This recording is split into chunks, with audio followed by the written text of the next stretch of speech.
zigzaguer, tourner trop large, freiner trop tard. Si vous pratiquez avec un ami, un parent ou tout autre accompagnateur qui conduit depuis de nombreuses années, quand ils disent « tourne plus ton volant », en réalité, ce qu'ils devraient dire, c'est « regarde plus loin dans le virage et non droit devant ». Quand ils disent « essaye de rester centré », ce qu'ils devraient plutôt dire, c'est « ne regarde pas les lignes sur l'asphalte pour te guider, regarde loin et large ». Quand ils disent « regarde où tu vas », ils devraient plutôt dire « ne regarde pas l'asphalte droit devant toi, lève tes yeux », etc. La vision est la plus grande source de problèmes des débutants en ce qui concerne le contrôle du véhicule. Et quand je parle de vision, je ne parle pas de l'acuité visuelle. Ce que je veux dire par vision ici, c'est sur quoi ils portent leur regard, à quel point ils regardent loin et large et ainsi de suite. Et malheureusement, c'est un problème avec lequel ne pourront pas tellement vous aider la plupart des conducteurs accompagnateurs, comme la famille et les amis, parce qu'ils ne s'en rendent même pas compte. Ils regardent à la bonne place instinctivement depuis si longtemps qu'ils ne réalisent même pas que c'est un problème réel.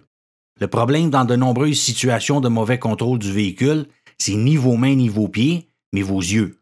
Aussi drôle que ça puisse sonner, vous ne regardez pas correctement.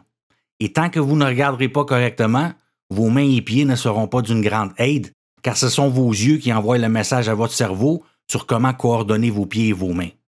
Voici la surface visuelle de laquelle tiennent compte les conducteurs expérimentés. Voici celle d'une grande partie des débutants. Les débutants ont tendance à fixer ce qu'ils ont peur de frapper. Et ironiquement, comme ils fixent ce qu'ils ont peur de frapper, c'est ce qui risque souvent d'arriver. Ça a tendance à se produire souvent quand ils tournent dans un espace serré entre deux véhicules. Ils fixent trop l'un des véhicules et ont tendance à foncer dessus. Maintenant, parlons du champ visuel. Le champ visuel comporte 3 éléments principaux. Le champ visuel lui-même, qui est tout ce qu'on voit. Ce qu'on regarde directement s'appelle le point de fixation, ce que je vais appeler le focus dans cette vidéo, et la zone alentour du focus est la vision périphérique. Le focus, c'est ce qu'on voit clairement devant, c'est ce qu'on est en train de regarder directement. On voit quand même tout ce qui se passe alentour dans notre vision périphérique, mais c'est flou. Juste une parenthèse, les caméras avec lesquelles j'ai tourné cette vidéo voient tout en focus, tout est très clair, contrairement à nos yeux qui ne peuvent se concentrer que sur une zone très limitée de notre champ visuel à la fois. Je vais essayer d'illustrer ça dans cette vidéo du mieux que je peux. Exemple, j'ai mon téléphone devant moi et je suis en train de le regarder directement, donc je peux lire ce texto, c'est sur quoi je porte mon focus présentement. Je peux encore voir tout ce qui est alentour dans ma vision périphérique, mais moins clairement. Si je regarde maintenant la guitare là-bas, je peux la voir très clairement, mais je ne peux plus lire mon texto. Mon focus est maintenant sur la guitare. Je vois encore mon téléphone dans ma vision périphérique. Je peux même voir que je viens de recevoir un nouveau texto, mais je ne suis pas capable de le lire. De façon à pouvoir le lire, je dois à nouveau porter mon focus sur mon téléphone. Et ça, c'est ce qu'on fait des centaines de fois par jour dans la vie en général. On voit toutes sortes de choses dans notre champ visuel, certaines en focus, la plupart non, et on porte notre focus constamment sur ce qui nécessite notre attention à un moment particulier. Et c'est aussi ce qu'on doit faire en conduisant. Quand je regarde loin dans un virage, par exemple, je vois toujours ce qui se passe sur les côtés dans ma vision périphérique. C'est pas comme si c'était totalement bloqué. Mais je dois porter mon attention là-bas, de façon à ce que mes yeux envoient le signal à mon cerveau pour m'y guider. Maintenant, si quelque chose hors de l'ordinaire arrive, quelqu'un surgit de derrière cette voiture, par exemple, je vais le voir quand même dans ma vision périphérique. Donc, je vais porter mon focus là-dessus et réagir en conséquence. Dans cette situation, ce conducteur arrive de la droite, il a un arrêt et moi non, alors je le surveille brièvement afin de m'assurer qu'il me donne la priorité. Ensuite, je reporte mon focus en avant. Maintenant, je vois quelque chose sur la droite ici. C'est un homme avec un enfant, donc je reste conscient que l'enfant pourrait traverser la rue à tout moment. Je reporte mon focus en avant. Maintenant, je vais tourner à gauche à cette intersection et je vois cette piétonne qui s'en approche. Je continue à en tenir compte. Elle a la priorité si elle arrive à l'intersection en même temps que moi, donc je devrais lui céder le passage. Maintenant, il y a ce conducteur ici qui tourne à sa gauche et il peut y avoir un véhicule derrière lui que je ne vois pas.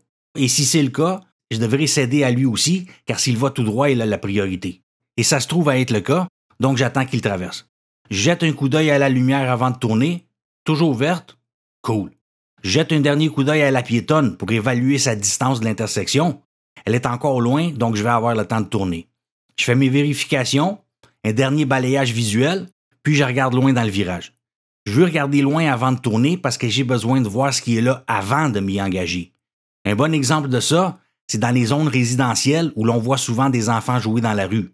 S'ils sont près d'une courbe, On les verra seulement au dernier moment si on regarde trop droit devant. En gros, on ne doit jamais fixer quoi que ce soit en conduisant. On doit constamment garder les yeux en mouvement. Et c'est aussi vrai pour quand on regarde nos accessoires, rétroviseurs, angle mort, indicateur de vitesse, etc.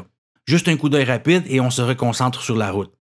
Maintenant, quelque chose d'un peu bizarre que font certains élèves en faisant des virages est qu'au lieu de tourner la tête pour regarder au bon endroit, ils roulent les yeux. À cause de cette peur de ne plus voir ce qui se passe devant, ils veulent garder la tête droite. Si par exemple quelqu'un nous appelle dans la rue, qu'est-ce qu'on fait? On tourne la tête et on les regarde, non? On ne les regarde pas du coin de l'œil, on tourne la tête. En vérifiant avant de traverser une rue, on ne roule pas les yeux, on tourne la tête. C'est ce qu'on fait toujours quand on a besoin de regarder quelque chose qui est à l'extérieur de notre champ de vision. Et c'est aussi ce qu'on doit faire quand on négocie un virage. On ne roule pas les yeux, on tourne la tête. Rouler les yeux, c'est ce qu'on fait quand on est terrorisé par quelque chose. On est terrifié de regarder la chose en question, mais on veut voir si elle est toujours là. En conduisant, par contre, on devrait avoir peur de ne rouler que les yeux au lieu de tourner la tête parce qu'on ne verra pas où on doit aller. On doit tourner la tête si nécessaire pour voir assez loin.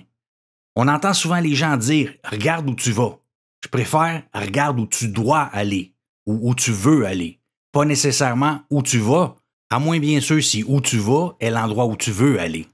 Si on va vers cette voiture stationnée parce qu'on la fixe et qu'on continue à la regarder tout en fonçant dessus, ça ne nous aidera pas beaucoup.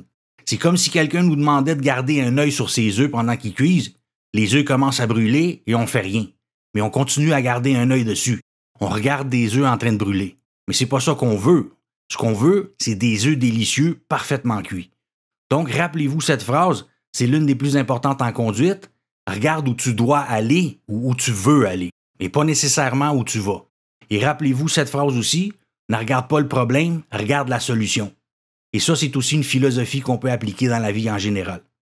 Dans la prochaine vidéo, je vais parler de comment gérer les obstacles qui nous bloquent la vue. Donc, restez à l'écoute et à bientôt.